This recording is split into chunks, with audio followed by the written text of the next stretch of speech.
મંગલમૂર્તિ મહાપ્રભુ શ્રી સહજાનંદ સુખરૂપ ભક્તિ ધર્મ સુત શ્રી હરિ સમરું સદાય અનુપ. બોલો સ્વામિનારાયણ ભગવાનની જય. વાલા ભક્તજનો, જય સ્વામિનારાયણ. મહારાજના પાર્ષદવર્ય ગુમાનજી ભગત એ વાસુદેવ ચરણદાસ સ્વામી બેના અદ્ભુતાનંદ સ્વામી, ભાયાત્માનંદ સ્વામી એમની ખૂબ સેવા કરી રાજી કર્યા. રઘુવીરજી મહારાજે એમને ધોલેરા મંદિરના મહંત કર્યા. ખૂબ ભાવથી ધોલેરા મંદિરની સ્વામી સેવા કરતા. સાથે રહેનારા સંતો એમના ધર્મ, જ્ઞાન, વૈરાગ્ય, ભક્તિ, ત્યાગ, વૈરાગ્ય એમનું પોષણ કરતા. ધોલેરા મંદિર એ તો નિષ્કુળાનંદ સ્વામી, અદ્ભુતાનંદ સ્વામી, ભાયાત્માનંદ સ્વામી વગેરે વૈરાગ્યવાન તપસ્વી એ સંતોનો વારસો ગણાય. અને વાસુદેવ ચરણદાસ સ્વામી પણ એવા જ ભગવાનમાં હેતવાળા અને સેવાના ગુણવાળા હતા.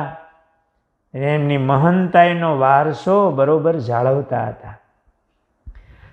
મંદિરમાં આવનારા હરિભક્તો એમના સત્સંગનું પણ એવું પોષણ કરતા. એમનામાં સહજ સદ્ગુણો હતા. મહંતાઈ મળવા છતાં પણ એમના હૃદયમાં જે સેવક ભાવ એ તો એમનો મુખ્ય ગુણ હતો. સંવત 1919માં કાર્તિક માસમાં આચાર્ય શ્રી રઘુવીરજી મહારાજ બીમાર થયા. ધોલેરા વાસુદેવ ચરણદાસ સ્વામીને એ ખબર પડ્યા. એટલે મંદિરનું કામ બીજા સંતોને સોંપી ભલામણ કરી અને વાસુદેવ ચરણદાસ સ્વામી વડતાલ રઘુવીરજી મહારાજની સેવા કરવા માટે આવ્યા. રઘુવીરજી મહારાજ બીમાર હતા. 2-3 મહિના સુધી રઘુવીરજી મહારાજ ધામમાં પધાર્યા ત્યાં સુધી વાસુદેવ ચરણદાસ સ્વામી રઘુવીરજી મહારાજની સેવામાં રહ્યા. એમની પાસે બેસી, રઘુવીરજી મહારાજ પાસે બેસી મહારાજના ચરિત્રો એ સંભળાવતા. મહારાજની સ્મૃતિ થાય અને મહારાજના ચરિત્રો સ્વામી સંભળાવે. ખૂબ મહારાજની ભેળા રહ્યા હતા. એટલે સ્વામીના અનુભવેલા એ મહારાજના બધા ચરિત્ર પ્રસંગો પોતે યાદ કરી અને રઘુવીરજી મહારાજને સંભળાવતા. રઘુવીરજી મહારાજ બહુ રાજી થતા. કારણ કે રઘુવીરજી મહારાજ પણ શ્રીજી મહારાજમાં અપાર હેતવાળા હતા. આ રીતે પોતે મહંત થયા પછી પણ એમને મોટાને રાજી કરવાનું, સેવા કરવાની કેવું તાન હતું. નહીતર મહારાજના હજુરી પાર્ષદ મહારાજની ભેળા રહેલા હોય, ત્યાર પછી આ મહંતાઈ હોય, છતાં એના હૃદયમાં શ્રીજી મહારાજને રાજી કરવાનું તાન હતું. એટલે મોટા સંતો અને રઘુવીરજી મહારાજની સેવાની પણ તક મળી તો સેવા કરવા પહોંચી ગયા. અને મહારાજના ચરિત્રો સંભળાવે, રઘુવીરજી મહારાજને રાજી કરે. વાલા ભક્તજનો, આપણા જીવનમાં કોઈ મોટામાં મોટું આ જીવનનું ફળ હોય તો ભગવાન, કોઈ ભગવાનના ભક્ત, એમનો રાજીપો. એમાં પણ બીમાર ભગવાનના સંત, ભગવાનના ભક્ત, એની સેવા, એનો રાજીપો, એનાથી તો શ્રીજી મહારાજ ખૂબ પ્રસન્ન થાય. માંદા સાધુની કરવી સેવા, વળી તકે શું રાખવી ટેવ, તે તો કોઈથી બની ન આવે, તે તમે જ કરો છો ભાવે. રામાનંદ સ્વામીએ ભુજથી લોજ સંતોને પત્ર લખ્યો ને, એમાં લખ્યું કે માંદા સાધુની સેવા કરવી એ બધાયથી બની ન આવે. ભગવાનના સંત ભક્ત એમની સેવા, ગ્રહસ્થ ભક્તો હોય તો એમના વૃદ્ધ માતા પિતા, દાદા દાદીમાં એમની સેવા એ ભાવથી કરવી, એમાં મહારાજનો રાજીપો છે. માંદાની સેવા કરવી થોડી કઠણ છે. ઘણીવાર બીમાર હોય, ઉંમર થઈ હોય, એમનો સ્વભાવ પણ થોડો હોય, એટલે વાત વાતમાં થોડુંક ટોકે, વારે વારે ફરિયાદ, એવું બધું થતું હોય. એટલે ધીરજવાન હોય એની પણ ધીરજ લાંબો ટાઈમ હાલે તો ગુમાવાઈ જાય. પણ જે બીમાર છે, વૃદ્ધ છે, ગ્રહસ્થ હોય તો એના મા બાપ, ભગવાનના સંત, ભગવાનના ભક્ત, એમની સેવા. નારાયણ ગીતામાં સત્સંગી જીવનમાં એવું લખ્યું કે બીમાર ભગવાનના ભક્તની સેવા એ ભગવાનની જેમ કરવી, ભગવાનની જેમ. એ રાત્રે 12 વાગે જમાય નહીં, પણ બીમાર હોય તો એ 1 વાગે એને ભૂખ લાગે તો એ આપે, ભગવાનની જેમ. પછી ત્યાં નિયમ નહીં. પછી આવ આપણને જરાક શરદી થઈ હોય ને આપણે એ માથે ન લઈ લેવું, પણ એવી વૃદ્ધાવસ્થા, એવી બીમારી, એમાં આપણે ભગવાનના ભક્તની સેવા કરતા હોઈએ કે તમે ગ્રહસ્થ છો, તમારા વૃદ્ધ મા બાપની સેવા કરતા હો તો એ અતિ ભાવથી કરવી. એમાં મહારાજનો બહુ રાજીપો છે.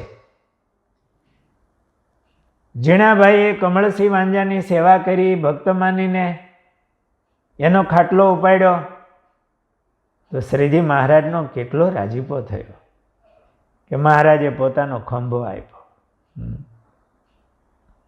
એટલે મહારાજની આજ્ઞા, મહારાજનો રાજીપો, એમ માની અને ભાવથી સેવા કરવી એ મોટામાં મોટી સેવા છે. ભગવાનને રાજી કરવાની મોટામાં મોટી તક છે. એના જેવી રાજીપાની બીજી સેવા નહીં. હા, વાસુદેવ ચરણદાસ સ્વામી પોતે ધોલેરા મંદિરના મહંત હતા, છતાં પણ રઘુવીરજી મહારાજ બીમાર છે એવા સમાચાર સાંભળ્યા તો ધોલેરા મંદિરની સેવા બીજા સંતોને સોંપી, ભલામણ કરી અને પોતે વડતાલ આવ્યા અને રઘુવીરજી મહારાજની ભાવથી સેવા કરે. એ સ્વામીને મહારાજનું સ્મરણ થાય, કારણ કે શ્રીજી મહારાજની પણ એવી ભાવથી સેવા કરેલી કે રઘુવીરજી મહારાજની સેવા કરે અને એમની પાસે મહારાજના ચરિત્રો રઘુવીરજી મહારાજને સંભળાવે. રઘુવીરજી મહારાજ પણ બહુ રાજી થાય. સેવા કરતા હોઈએ સાથે જે બીમાર છે એમને મહારાજનું સ્મરણ થાય, મહારાજની સ્મૃતિ થાય, એવું આપણે રાખવું જોઈએ. એની છેલ્લી ઉંમરમાં એ તો રઘુવીરજી મહારાજ હતા, એ તો મહારાજમાં અખંડ જોડાયેલા હતા, પણ આપણે કોઈ સંત ભક્તની સેવા કરતા હોય, ગ્રસ્ત ભક્ત હોય તો એના વૃદ્ધ પરિવારના સભ્યોની સેવા કરતા હોય તો એની આજુબાજુ થોડું ભગવાનમય વાતાવરણ રાખવું. એમને અનુકૂળ આવે એવા ભગવાનના ચરિત્રો એમને સંભળાવવા, એમની આગળ ધૂન ભજન કરવું, મહારાજની મૂર્તિ એવી રીતે રાખવી એમને ભગવાનના દર્શન થાય. છેલ્લી જિંદગીમાં એને ભગવાનમાં યાદ થઈ જાય, ભગવાનમાં સ્મરણ રહે તો એનું મોટું કામ થાય. એ પણ બહુ મોટી સેવા છે. આ વાસુદેવ ચરણદાસ સ્વામી મહારાજની એવી સેવા કરતા, રઘુવીરજી મહારાજની, અને મહારાજના ચરિત્રો સંભળાવે. આવી રીતે એમણે 3 મહિના સુધી રઘુવીરજી મહારાજની સેવા કરી. પોષ મહિનામાં ઉત્તરાયણના દિવસે રઘુવીરજી મહારાજે છેલ્લે સૌને બોલાવ્યા અને મહારાજનો મહિમા કીધો. એ વખતે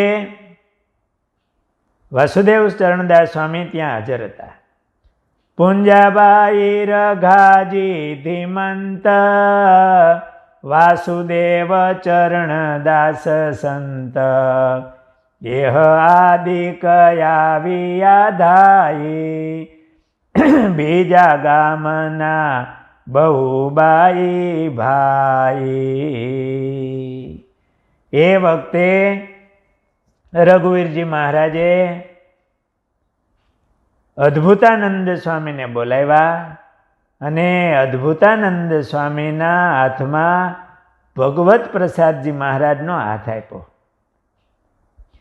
અને કહ્યું, જેમ મને મારો હાથ શ્રી હરિએ ગોપાળાનંદ સ્વામીના હાથમાં આપ્યો હતો, એમ આ ભગવત પ્રસાદજીનો હાથ હું તમારા હાથમાં આપું છું, એમ અદ્ભુતાનંદ સ્વામીને કીધું. તમે એમનું ધ્યાન રાખજો. તમે ધોલેરા ધામમાં ખૂબ સેવા કરી, હવે તમે અહીંયા વડતાલ રહેજો અને આ વડતાલના મોટેરા સંત તરીકે, મહંત તરીકે તમે અહીંયા હવે વડતાલમાં રહેજો અને અહીંયા રહીને સેવા કરો. આવી અદ્ભુતાનંદ સ્વામીને વાત કરી. ત્યારે વાસુદેવ ચરણદાસ સ્વામી પણ ત્યાં હાજર હતા. રઘુવીરજી મહારાજ અક્ષરવાસી થયા. ભગવત પ્રસાદજી મહારાજે ગાદી ઉપર રઘુવીરજી મહારાજની હાજરીમાં જ ગાદી ઉપર બેઠા હતા. પણ હવે રઘુવીરજી મહારાજ ધામમાં પધાર્યા એટલે બધી વિશેષ જવાબદારી ભગવત પ્રસાદજી મહારાજ પાસે આવી. ત્યારે મોટા મંદિરોમાં પંચની નિમણૂક કરી. એમાં ધોલેરા ધામમાં મુખ્ય સાધુ તરીકે મહંત કહીએ કે વાસુદેવ ચરણદાસ સ્વામીને રાખ્યા. બીજા પાર્ષદ રઘા ભગત, ત્રીજા પૂંજાભાઈ અને ચોથા ગાંફના દેવકૃષ્ણ વ્યાસ એમની નિમણૂક કરી હતી. આ રીતે વાસુદેવ ચરણદાસ સ્વામી ધોલેરા મંદિરમાં રહી અને બધી સેવાઓ કરતા અને હરિભક્તોનું, સંતોનું પોષણ કરતા. સહજાનંદ સ્વામી મહારાજની જય.